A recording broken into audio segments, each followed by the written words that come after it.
ada bias peran ya antara jurnalis dan humasan yang akhirnya bikin kita nih masyarakat tuh jadi bingung gimana ya. Terus ada lagi ditambah ada konten kreator di sini ikut meramaikan suasana gitu. Jadi kadang-kadang kita juga bingung. Sebenarnya yang kita percaya ini adalah para podcaster atau media online. Jadi kalau ngomongin soal kredibilitas, itu tadi ya kita harus ingat kredibilitas itu adanya di mana, dan kemudian kita harus pastikan bahwa kredibilitas itu bukan sesuatu yang jatuh dari langit plek gitu ya, tapi harus diusahakan dan konsisten dilakukan dan menjadi tanggung jawab kita semua, bukan hanya tanggung jawab dari jurnalis atau humas sendiri gitu. Ya, ini dari tadi yang sudah disampaikan oleh para narasumber sebelumnya ini menarik sekali gitu ya, dan kayaknya kalau itu ada di kelas saya jadi seru gitu ya. Ini masalahnya semester itu sudah berakhir ya di sini ya. Jadi mungkin yang datang sebagian aja dari mahasiswa saya. Ini sayang banget ya. Mudah-mudahan ini ada rekamannya ya. Jadi nanti bisa didiskusikan juga, dilanjutkan di kelas. Oke, tadi seperti disampaikan oleh Mas Dadi. Jadi kemana sih ini? Oh, situ. Ya, ini saya bertugas sebagai wrap up gitu ya. Jadi ini cuma pemantik ya untuk diskusi nanti setelah ini yang akan dipandu oleh Mas Moderator. Jadi kalau tadi saya dengarkan ya kayaknya sejalan ya dengan yang saya sampaikan tadi ya. Ekosistem digital kita ini kena masalah kayak gini nih. Nih langsung aja ya. Memang kita ketemu sama ada misinformasi, ada hoax ya, yang itu berseliweran. Bahkan kita seringkali nggak bisa menyadari. Lalu kemudian tadi yang juga disampaikan oleh Mbak Niken, ada bias peran ya antara jurnalis dan humasan yang akhirnya bikin kita nih masyarakat tuh jadi bingung. Gimana ya? Terus ada lagi ditambah ada konten kreator. Di sini ikut meramaikan suasana gitu. Jadi kadang-kadang kita juga bingung. Sebenarnya yang kita percaya ini adalah para podcaster atau media online. Gitu. Kadang-kadang kita mau cari tahu sesuatu itu nggak ke media online juga, ke podcaster dulu, dengerin dulu. Oh, abis itu baru balik gitu. Atau media online dulu ke sana. Itu yang kenyataannya ya kalau saya tanya ke mahasiswa ya kira-kira begini gitu ya. Mau tahu sesuatu yang menarik, lari dulu ke podcaster gitu ya, atau ke content creator. Lalu kemudian tadi juga disampaikan oleh Mas Wahyu, tadi kan kita ada semacam ini ya, media fatigue. Jadi kayaknya udah overload dengan banyak informasi, akhirnya kita capek, adalah media fatigue. Akhirnya kita sendiri merasa skeptis ya. Ini sebenarnya media tuh bisa dipercaya apa enggak? Saya juga kaget, tadi sampai 4.000 ya. Dan yang mau bergabung artinya mengakui 40.000, itu cuma 500. Cuma 500 itu kan, waduh yang lainnya gimana nih gitu ya. Artinya tidak punya komitmen untuk melakukan sesuatu bersama gitu kan. Lalu kemudian tadi juga disampaikan ada tekanan-tekanan komersial. Jadi ya zaman sekarang ya butuh hidup, media juga butuh hidup, ya humas juga butuh hidup. Jadi ya akhirnya segala cara akhirnya ya kita manfaatkan. Tadi saya juga menarik tuh dengan yang disampaikan oleh Mas Hafiz ya. Bahwa kalau kita ngomongin soal ini aja deh. Ini kalau mundur gimana sih? Ini ya. Ya. Kalau kita ngomongin soal kredibilitas, ini maju mundur. Ya, kalau kita ngomongin kredibilitas, mungkin ini juga saya sering sampaikan di kelas ya. Kalau ngomongin kredibilitas itu adanya di media atau adanya di audiens. Ada yang tahu nggak? Kredibilitas itu sebenarnya adanya di media atau adanya di audiens?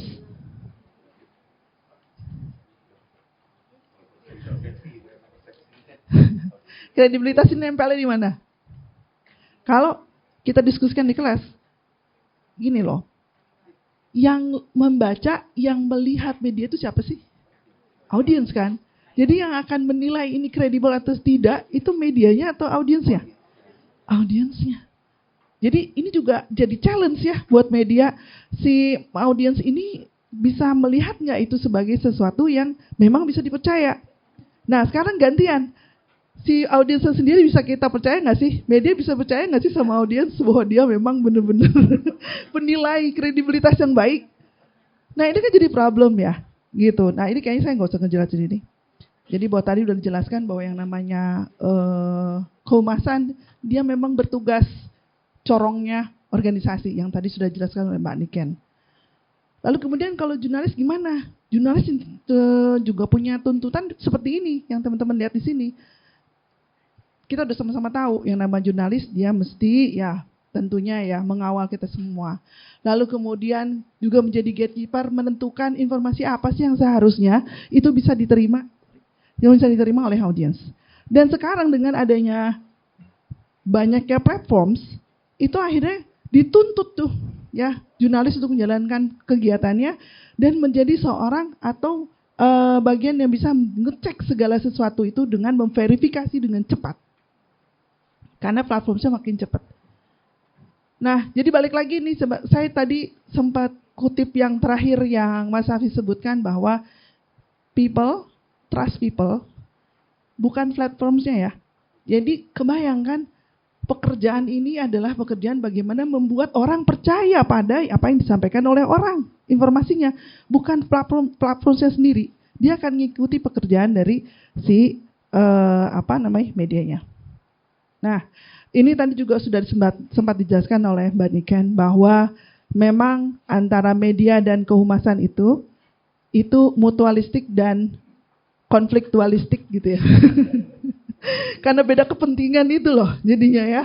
Yang satu butuh berita gitu ya. Yang satu, aduh saya punya agenda harus ngejagain organisasi. Ini gimana caranya supaya bisa mengadvokasi, bisa melancarkan adaptasi organisasi di semua stakeholders-nya. Jadi mau gak mau, kalau dibilang katanya ini humas itu independence. Iya gitu independence.